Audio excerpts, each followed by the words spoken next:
Well, yeah, good morning also from my side, and thanks for being here at this time of the day. If I think about my own life design, I'm trying to design it around getting up late. So today really is an exception. And I did it maybe for you, maybe for Rachel, so thanks for having me today. And so actually what led to this moment is the development of 5 years. And it was the last 5 years, and it was a couple of random encounters. But I'm not going to take this away now. I'm going to talk a little bit about this in a later stage. So it really was 5 years that this moment is happening. And I think I'm not exaggerating. I'm seriously not exaggerating if I say I'm super happy to be here, because I've done great experiences in the last 5 years. And I really hope that this session is going to have maybe 1 or 2 pieces that you can take away from this session for your own lives and for your own life design. And maybe even more in the future. So in a nutshell, this meeting or this presentation is really about you. And wherever you are at your life at the moment, the first process in life design is called accept. So accepting where you are. And then taking a life design approach. But I will be speaking more about this and also about the last 5 years. My name is Sebastian. I work for the University of St. Gallen. In Zurich, I would say sometimes people are just super excited about St. Gallen, or they really hate it. So you only get 1 or 2 of these. So I work there. I work primarily with the University of St. Gallen, but I also work in other places in the world, and one of them is also Stanford University, where I'm super glad to have given a scholarship by the Swiss National Research Foundation. So I'm traveling between 2 places, and I'm working on designing your life, but I also work for many, many other projects, which I'm going to share with you in a moment. Designing your life, my own journey. I'm teaching this at the moment in St. Gallen as a 12-week masterclass, so for master students. We just had one yesterday afternoon, and it was time to team up. It was time to build teams, life design teams. And I told them 2 weeks ago that you can choose whoever you want to work with. And 2 weeks ago, they've chosen good friends to work with. And we did the first 2 interventions, and then they came back to me afterwards and said, "Can I change the team?" And I said, I knew they would say this. But I said, "Why would you change the team?" They said, "Because in this class, I feel like I can, for the first time, really openly speak about what matters to me in life. And sometimes this is weird. And my friends, they know me from the past, but the weird stuff might be different in the future. So I rather would like to speak to people who don't know me." And this is the first lesson of life design. Life design, and I can really say this out loud, is never ever a solo project. If you try to figure this out by yourself, you might get to a certain point, but you need a team at some point.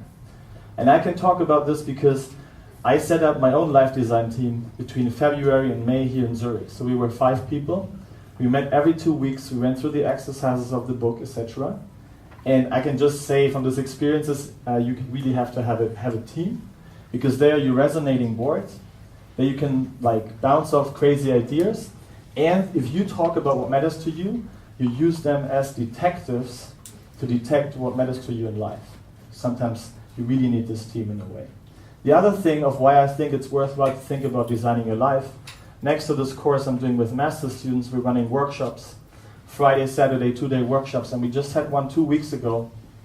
And since we are in the university, we also try to measure the effects of what we're doing. For the moment, it's anecdotal evidence. We're looking into making bigger research projects around this. But we had interesting measures of, imagine that 2 days of designing your life. And we measured before how they would feel in terms of ideas they have for the jobs, how they feel in terms of knowing concrete steps of how to approach this, and how they would feel about the future in general. And we did a pre-test, and we asked them about this. And then we did a post-test and compared this. And it's crazy how in 2 days, they not only gained new ideas for what they would like to do, not only for jobs, but also in their free times and combining these two, but they also had very concrete steps of how to get there. And they know what they have to do tomorrow in order to get there. And finally, they were so much more optimistic about the future. So, and having this at least anecdotal evidence for me is very promising to keep going with this life design and the courses and the lab that we just installed this week here in Switzerland. But having said that, what is actually designing your life? What is it? In a nutshell, if I may say this, in a nutshell, life design is really trying to combine 3 things. of which one is design thinking and creativity. Who of you has experience in design thinking? Sweet, okay. Then you know it all, then I don't have to talk too much about this. So really design thinking and creativity. The second thing, and this is super important, is positive psychology. I just graduated from the University of Zurich in positive psychology, and I wrote my thesis on a life design mountain retreat. And the University of Zurich is really knowledgeable in positive psychology, and the last thing is visual thinking and knowledge visualization, which we are experts in at our institute at the University of St. Gallen. So it's really bringing these three things together. But if it comes to life design, there is this old school connotation that people used to think, maybe you have to figure it out what you want, and once you figure it out, you can just live your life. Maybe as a student, you can just figure out, you go to Laufbahnberatung or these kind of career service centers, they ask you a couple of questions, they try to put you in the boxes maybe, or sometimes you have a coach that helps you further than that. But this is old school. This is really old school, especially nowadays. And this whole notion of life design is really a question of prototyping and iterating, and I think all your design thinkers know what I'm talking about. And I will elaborate more on prototyping and iteration in a moment. But let me give you 3 examples of a life design or a non-life design. I even have slides for that. I actually don't use them, but I would have slides for that. But let me give you 3 examples of a life design or a non-life design, actually. So the first one is a financial advisor here in Zurich, and he really hates his job. I'm not commenting on that one. So this is his job, and he's not happy about this. And he's thinking about actually changing, so he's thinking about, I should do something else. Okay? So that's the first thing of a non-life designer. They only think in black and white. Dichotomous thinking. If I don't like this, I should do something else. This is the first thing. As life designers, we think more differentiated. So he has this hunch he would like to do something with dogs. And so dog is his big passion, and he reads all these self-help books, and he's like, yeah, I should follow my passion, so I should do something with dogs. And he's quitting his job. He's looking into an education to become a trainer with dogs. He's even renting a house. He's opening a dog school. And it's the opening day of the dog school, and he's sitting there. He's the managing director. And he's like, I really don't like this. This is not how I thought it would be. And he's a non-life designer. Why? Because he's basing his decisions on assumptions. He thought it would be like this or like that. And as life designers, we know that we make much better decisions if we base the decisions on experiences. And even on micro experiences. This is what we need the prototypes for. To prototype mini experiences. Now, if you would speak to this guy, he's not happy with this. He would like to do something with dogs. We would do 2 things. 1, we would try to understand, what are you not happy with at the moment? Let's get a more differentiated perspective on it. So one of these exercises, and it's super cool, is called love and hate. So we go through a typical week of this financial advisor, Monday, Tuesday, Wednesday, etc.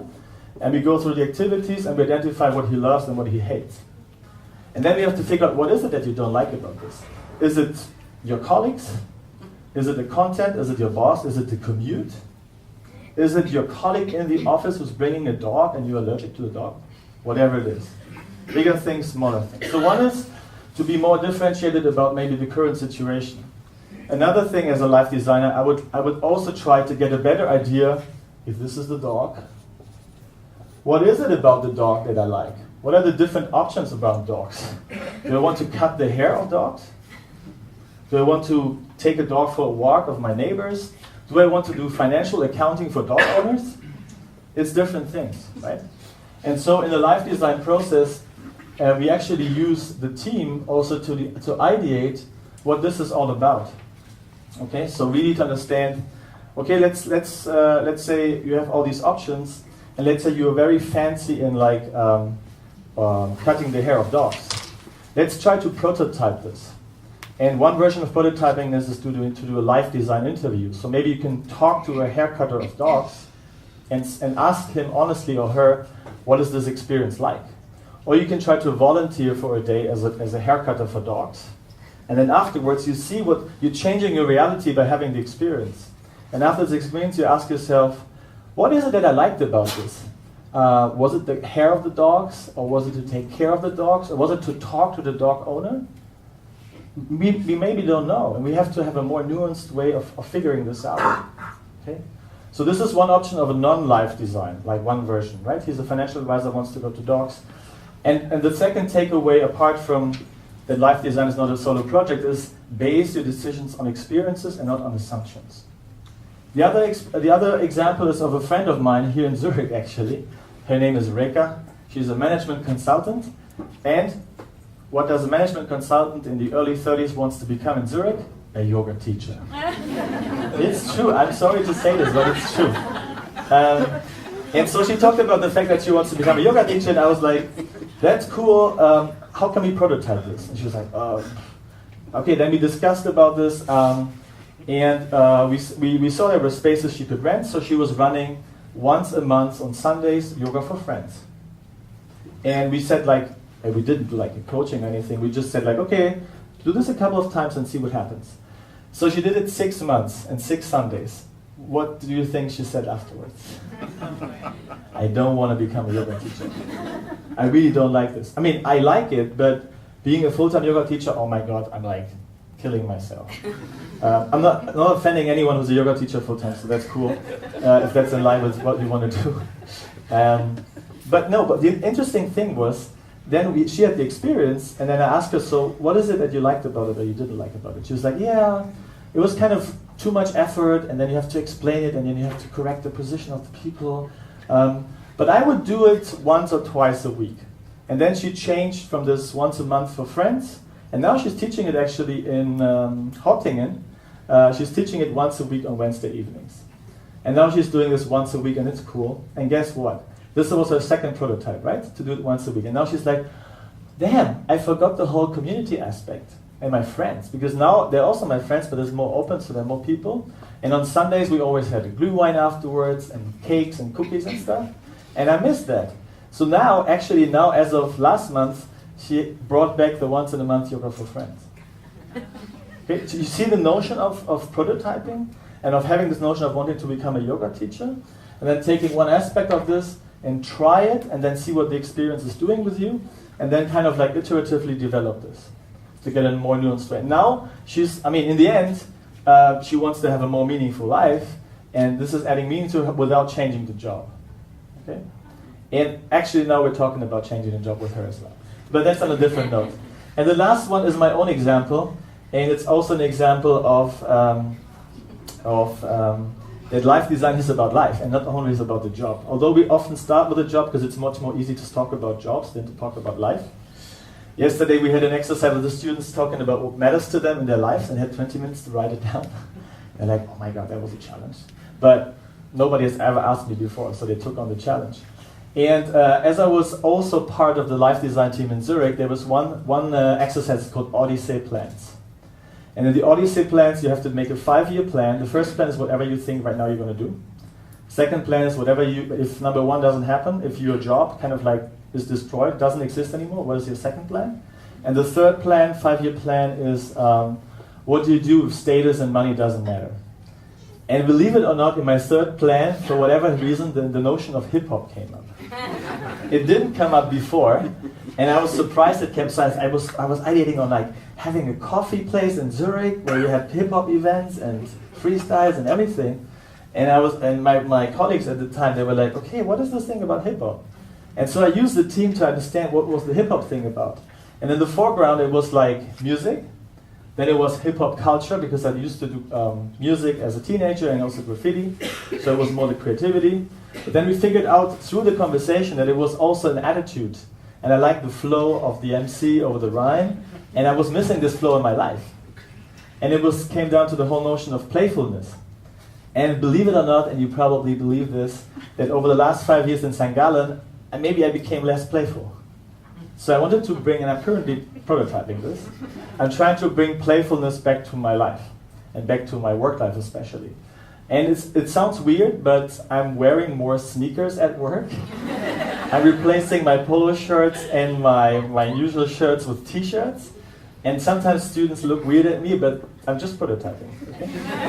And if it comes to hip-hop music, I just added an old school hip-hop playlist on Spotify, and I'm going to go to Hamburg to DJ Mirko Machine to do a DJ workshop with 2 friends of mine. And let's see what happens. Okay? So I'm not changing my job, maybe, but I'm changing the hip-hop stuff. So this came out of one of the plans, and so it's not always about the job. So in my case, it's hip-hop. I would be interested in what comes out in your plans in a way. So this is an example of a non-life designer, this guy here, or maybe not this guy, but like the financial consultant, and the dog, the yoga teacher kind of thing, and then my hip-hop story. And we all base these ideas on a framework, and this framework basically has, and I'm sure most of you people know this is a framework we're following, which is also called the double diamond, and in user experience and all these things you use this. And if it comes to life design, you also try to be empathetic, this time not with the customer or anyone, but just with yourself. Then you try to define what you would like to change. Then you ideate what you would like to change. You prototype it, and then you test it. Okay? So that's like I gave this workshop 2 weeks ago, and then there were like many Swiss Germans, including myself, and they said, I need a structure. So usually at Stanford, we always give experiential learning, so we don't tell them too much up front, we just let them dwell on the experience. But they needed structure, so we gave them this framework. Here you have a design challenge. So maybe a design challenge is having a meaningful life. So that can be like a macro challenge. And then, by the way, these 2 here, this is my problem space, trying to identify what I would like to change. And then this one here becomes my solution space. And then we can apply life design to macro aspects, like having a more joyful, fulfilling, meaningful life. But we can also do it in micro aspects. And one micro aspect, my favorite micro aspect, is morning routines. Morning routines. How can we redesign morning routines? And instead of me talking all the time, I would like you to talk. But you don't have to talk to me. Think about this morning. Think about, for a moment, what happened between when you got up and when you left the house. Okay? Think about this for a moment, and think about the different things you did, and think about also how it made you feel in terms of emotions and in terms of energy. Okay? This morning, when you woke up, and at some point you left the house to come here, quite early for me, but maybe for you too. And I would like you now to take a person next to you, maybe. One person, so maybe in 2. You can briefly just discuss on what you did, just a minute or 2. And then maybe you can identify, just talk about what was a peak experience and what was a non-peak experience. Bear with me, this is not about having the perfect thing, it's just getting into the mood and the mode, okay? So take a minute or 2 and just briefly exchange. This usually works by turning around, smiling, shall we? And then you start, okay? Go ahead. Good job.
if I may.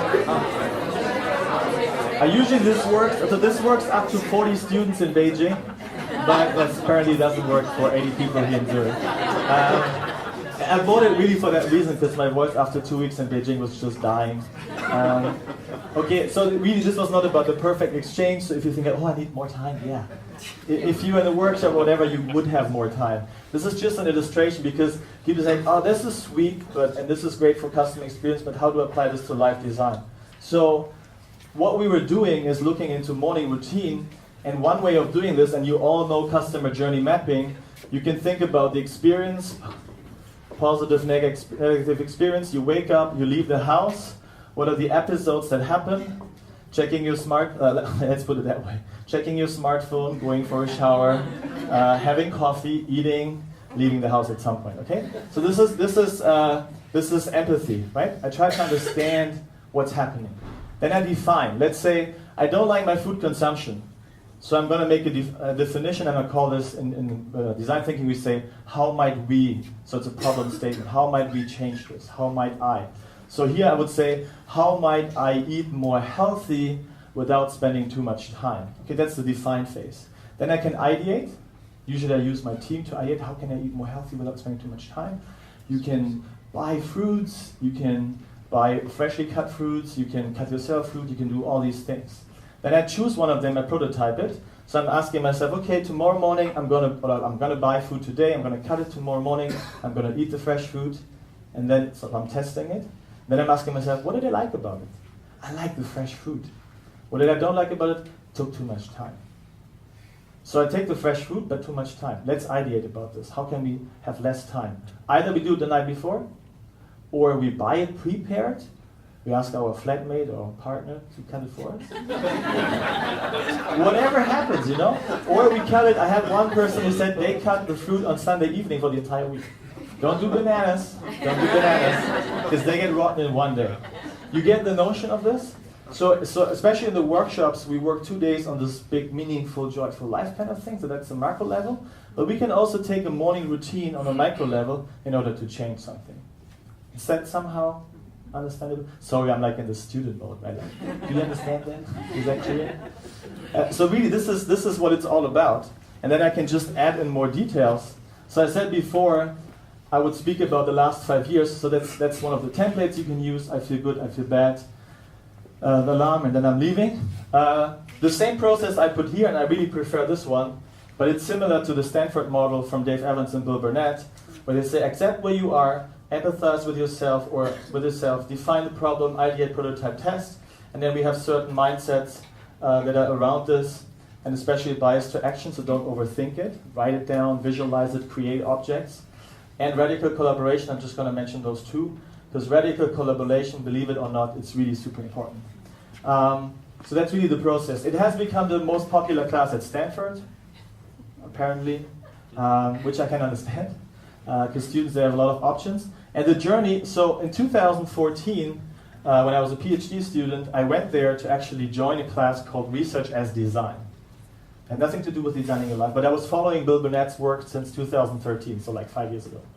And then I had a random encounter first with his assistant, Renee. And Renee is so cool. I still carry her business card in my wallet. I'm not joking. Stanford Design Program Renee. Because when I met her in 2013, she was so sweet and so helpful. I was like this random guy from Switzerland. And she said, yeah, you know, Bill, he doesn't have time to meet you, but I can try to squeeze you in. So I had a minute or so to talk to Bill. At this time, there was no book. And he said, yeah, from Switzerland, that's great. You're going to write a book. See you then. Or write me an email. And I did write him an email. He didn't reply. And I was a bit sad. But eventually, I got back to Stanford, and I'm teaching there now in a program called Creativity and Research Scholar. So that's completely just creativity and research, so it's not designing your life. But I have the scholarship, so I went in January, and I met him again. And then we talked about this, and he invited me to join the Life Design Studio. So I spent all June this year to teach myself there, PhD students and postdocs, but I also joined this Life Design Studio, where I did the course by myself, but I also got a train the trainer education to how to teach it. But I would definitely say in Switzerland we don't do this. We do the Stanford way, but we have a European perspective. So we definitely have a different attitude here. But it was really great to be educated. And as of yesterday afternoon, we just founded the Life Design Lab here in Switzerland. So we're going to run courses and workshops. We do research about this. We work with foundations also to support people who cannot afford education to provide life design. So that's a little bit of the history and some random encounters. I'm not going to speak too much about this, but this is the work that I usually do, and designing your life is one aspect of it. So there are many, many other things I do, but I'm going to leave this to some other discussion. Let me just give you a few more examples. So how do you empathize with yourself? There are many interventions on positive psychology. Me at my best, for example, I love it. Where you talk about when you felt at your best in your life, and your team is detecting your strength in that. Really cool. The other one is called the scholarship. And the scholarship is about having 12 months off, getting all the money you need to live, but asking yourself, what do I want to learn? And what do I want to give back to the world? And by doing that, you identify as well, usually interests, skills, values, framework conditions. So that's really neat, because then you can use this in order to understand what you really want. Some students said, it's cool to design a meaningful life, but I have to figure out what I actually want. What does meaning mean to me, actually? So this is what we do there. Another one is then to define, like I said this before, how might we, or how might I have a more meaningful job, or how might I have a more meaningful life? And then using something here in the ideation phase, which is called job bingo or opportunity bingo. And it's, I'm not joking if I say this, it's super cool. And I'm always part of the ideation session, so I'm really trying to get into that as well. You put your interests, your skills, your values, some framework conditions, who you want to work with, when and who. You do a random allocation, and then your team is ideating job ideas for you.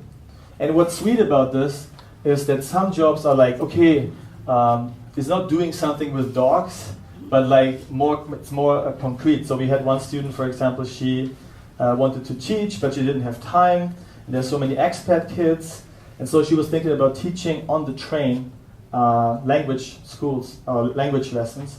So it's really nice if, based on what you have done here, empathizing with yourself, you need all this information to fill this, and then you have your team to ideate this.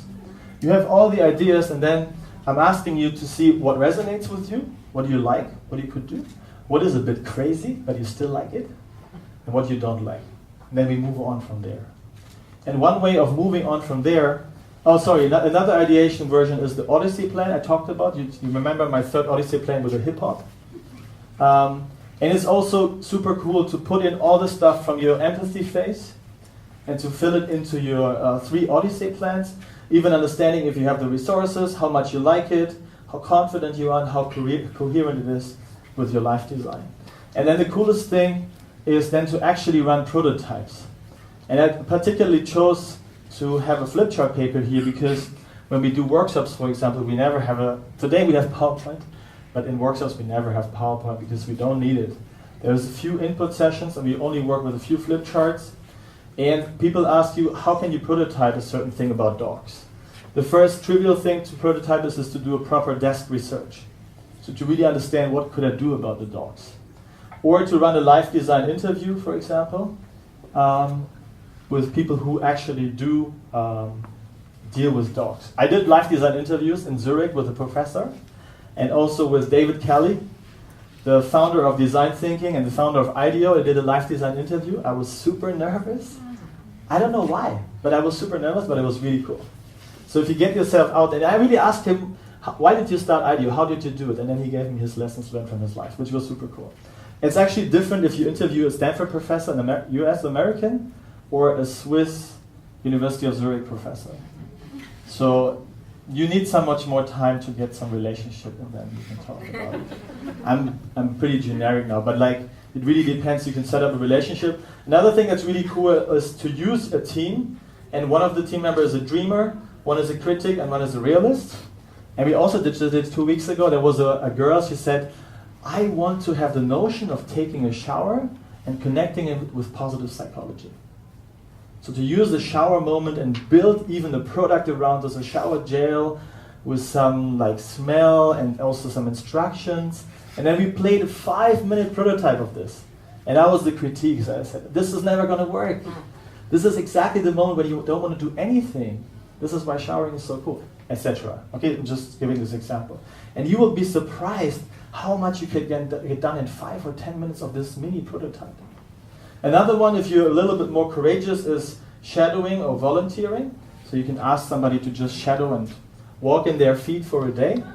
I'm currently in the process of trying to convince a consultant who's consulting NZZ to take me with him for a day, but it takes some time to get the acceptance for that. But I'm trying to do this.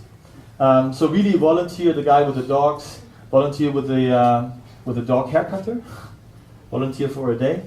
And I volunteered, I'm also working at the African Doctoral Academy in South Africa, and I was doing a tour with a tour guide. Kif is not smoking weed. Kif is a South African slang for like having a good time. It's like the aloha in South Africa is Kif. And Kif combi tours, by the way, I can recommend, they do the coolest tours. And one is actually finishing with a sunset and the beer. It's really cool. So I got to know this guy, Richard, and I did a tour with him. And then I asked him, can I volunteer tomorrow with you? And I did. And I was giving out the sandwiches and the drinks to the tourists, opening the doors and everything. And it was super cool to talk to him throughout the day, because I asked him, what is cool about being a tour guide and what's not so cool? And he said, I used to be a chef in a restaurant. And the coolest thing, and it was so funny, we were at the beach with penguins, and he's like, nature is my office. And I was like, wow, that's cool. And I got different customers every day, so I'm not getting bored, so it was really cool. And then at some point later in the day, I was like, yeah, but tell me what's not so cool about this. Like, if you do this every day, it's like, man, first thing, traffic. And it's interesting to get this insight, because I would have never thought that. It's like traffic, and then customers getting unhappy. You have to queue in front of the national parks. People want to go to the toilet. And he's like, and man, sometimes 5% is like really difficult customers. They're really annoying. But it was interesting for me to get these insights and to get a better understanding of what it actually is to be a tour guide. So you have these different options. You can even run a side project, or even if you have the time and the money and everything, you can actually do a sabbatical and do something. But prototyping something doesn't mean that you have to do a sabbatical. There are different versions. And prototypes, like I said in the beginning, you really try to anticipate the experience or have a small experience, and it should be low risk. Because quitting the job and changing to something else is heroic. And unfortunately, it's covered especially in women magazines, but in magazines in general. A person from being, I don't know, a financial person to like having their own spa and being, I don't know, like a CEO or something. That's sweet, but it's 1% of people. So really have a more nuanced way and having low-risk prototypes. Now, we have all these ideas and we have all the visions and we know how to prototype it, but how to do this in the end? Because you can ideate a lot and you have all these visions and it's cool and it's crazy. And I don't even need the live design process for that. I can ideate myself at home. But then one thing that's really cool is a method, and it's called Stairway to Heaven. And it's super sweet. Because Stairway to Heaven basically is mapping out what you want to do. So you are here, and you have all these ideas, and you have a vision, you have visions here. And I did this myself 2 times, so I can really say that it works well. And either this is a very concrete vision, so some people say, I want to write a book in 5 years from now. Okay, write a book in 5 years. Or in my case, I had something like, I want to do something with wood. I don't know why, but I want to do something with wood. I still don't know what, but something with wood. So it can be very concrete or a bit more blurry. But then the question is, how can you pull this vision to tomorrow? And then we basically use the Stairway to Heaven to understand what I can do tomorrow in order to move towards this, right? So, for example, in the book example, it's actually a colleague of mine in Germany, and he said, well, maybe a first step, he was thinking the first step could be to write an article about the same topic and see whether there's interest. And I was like, writing an article, you want to do this tomorrow? And was like, no, actually tomorrow I could figure out where to publish it. Ah, that's interesting. So that's something you can do tomorrow. And maybe writing it can be like in a week or 2. So also here you use your team to ideate options to literally pull the long-term visions into your day-to-day work. Does that make sense? The Stairway to Heaven? Sorry, still again, student mode.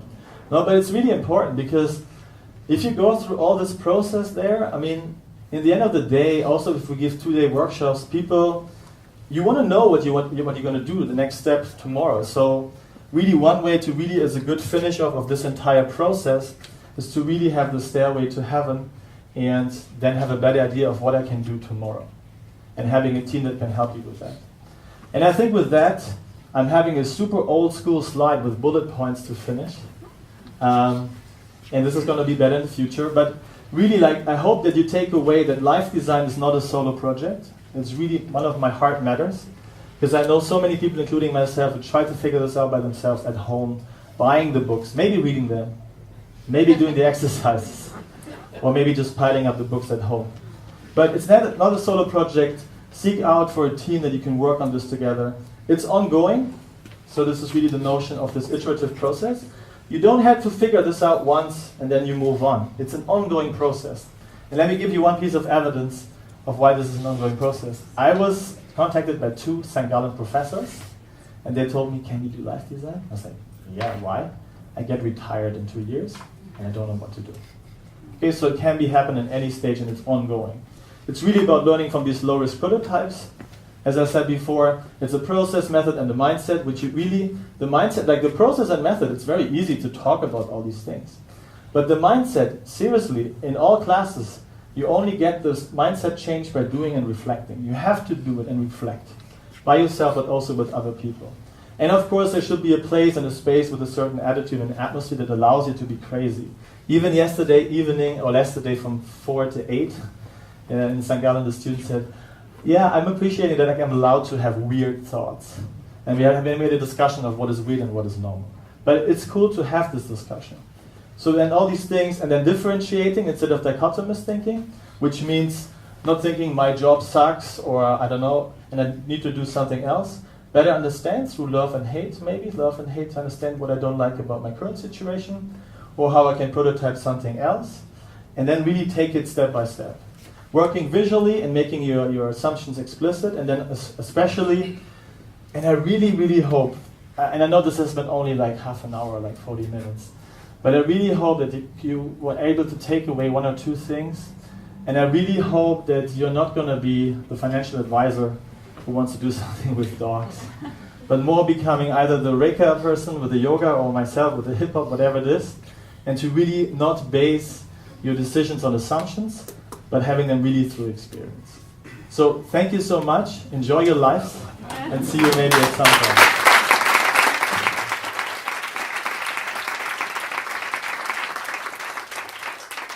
Thank you so much, Sebastian. Sure. I don't know if you still have time, or who needs to go to work, or do you have questions? Maybe people who want to go, just feel free to go. Are you pushing them out? Not at all. I just want them to feel comfortable. Yeah, totally. Okay, so I would then like to open the Q&A session. Totally. I'm up for it. Just popcorn style. Just throw it at me. And there's no stupid questions.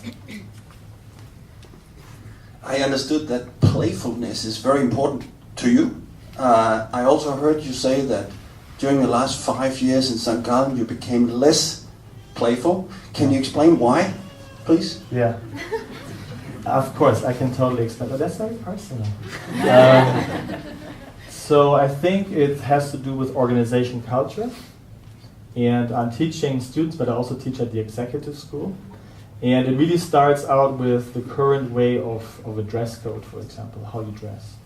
And then also really, if you immerse yourself in a certain environment, I'm not saying this is true for St. Gallen in general, but I'm saying if I was there, I was really emerged by also even starting from the buildings and the behavior and everything, and got part of that community and of this notion of being serious and representing the university and everything. So I got a little bit stuck up with that and forgot a little bit about it, to be honest. And then I went to Stanford and I was like, wow, this is completely different. And the D School at Stanford, which is the Institute of Design, Hasso-Plattner Institute of Design, is one building where you can just be as you like. And I'm still looking into cutting the D School out at Stanford and bringing it to Zurich in a way. So yeah, I forgot about this, but I also wasn't too much aware that I forgot about this until I did the hip-hop thing. And even with the hip hop, I didn't know what was the hip hop thing about, remember, right? So in the beginning I thought it was music, then it's hip hop culture, and then I was like, oh, it's the flow. It's the playfulness. So this is how I came to it. Thanks. Yeah. Yeah. So you say that it's, you've had experience where the team people do better when they're not talking to their friends. How do you find a team? How do you find a team? Yeah, how do you find a team? You have to reach out probably to like-minded people who have this attitude of wanting to do this. We build teams within the courses we do and the workshops that we do. I would reach out probably to maybe 1 or 2 people that maybe either have read the book or give them the book to read and ask them afterwards. But it's really true that it's a hard task. So I'm teaching at the Swiss Summer School in Lugano. I'm teaching design thinking and visual thinking for researchers. And as one of my participants last year, she's a Stanford graduate, works at ETH, and we got in conversation. And then the 2 of us said we would like to start the life design team in Zurich. And then we said we have to reach out to friends. But it's very hard to find the right kind of friends in a way. So she brought in 2 people, I brought in one person, and we were 5, and it worked out well. But it's really important to look into finding those people. And especially I would really look out for people who have a curious mindset in a way. Because one thing that's really interesting about life design and life design teams is, and I cannot say this enough, I actually haven't said it today, but I'm going to say it now, is that, so with the students we have teams of 3, because otherwise it takes too much time and they get lost. But in reality, oh, it's still reality, I would say probably 4 is a good number, or 5, probably 4. Because you imagine that, you exchange, you do your Odyssey plans, 3 of them, and then you talk about it, and then the people are listening to you and feedback. And the thing is, if you're 4 people, you get to talk once, and you have to listen 3 times. And the one thing that this life design is teaching you actually is really good listening. And I don't know, I don't want to talk about mindfulness and all these things, but in the slides I showed yesterday, it's really about being present with the person. And first of all, having a notion of curiosity, having a notion of appreciation, whatever they say about what they think in life is important, to be accepting that and to being very attentive to that. So maybe this is something I can take on in a way to, if people either come to our workshops, that's sweet, but maybe think about either having a meetup group or something else to try to find like-minded people and maybe orchestrate the building of teams in a way. But one thing I would really recommend is to do the life design ideally with people, you know somehow. So maybe not your best friends necessarily. Or prototype it, right? Start with a good friend, and then also afterwards be honest. I haven't mentioned honesty enough today. Being honest with yourself. And be honest as in, this was a cool session, but I don't know, I feel like I need other people for that. But it's a good point to maybe build a platform, because so far we're doing it with the students in the courses. We're like closed circle. But what we're also going to do is in the workshops we're going to run, and unfortunately they're not online yet, but we will have them online and the newsletter is going to share it. So in the workshops, also from my own experience, we will build also that teams can meet afterwards on a monthly basis and building up a bigger community. Because I'm meeting with my cohort every month. Now it's like 2 months because we were busy. But it's cool to tell them, like, I tried this hip-hop thing with the shoes. And they're like, so how was it? And I'm like, I felt a little bit uncomfortable. It's true. I mean, I used to go there with a shirt and everything properly, and now I'm going there with my sneakers. And with the students it's okay. In executive education, I'm trying to combine the two. So I have sneakers, but I still have a suit or like a jacket and stuff. But thanks for putting this out, because this could be something on our map in order to build some sort of community where people can like mingle. I mean, we are a community. Yeah, exactly. Talk to each other. Use the time afterwards, and I can honestly recommend that you could also take the book from Bill and Dave and go through the book. That's what you can do, and really try to use this community, because I think what this community has in common, it's creative mornings, so we're supposed to be creative. Not talking about what creativity means, right? Because there's so many different things. But I think curiosity is probably one thing that also connects us. So even use the time afterwards to connect, totally. If that's... Last question?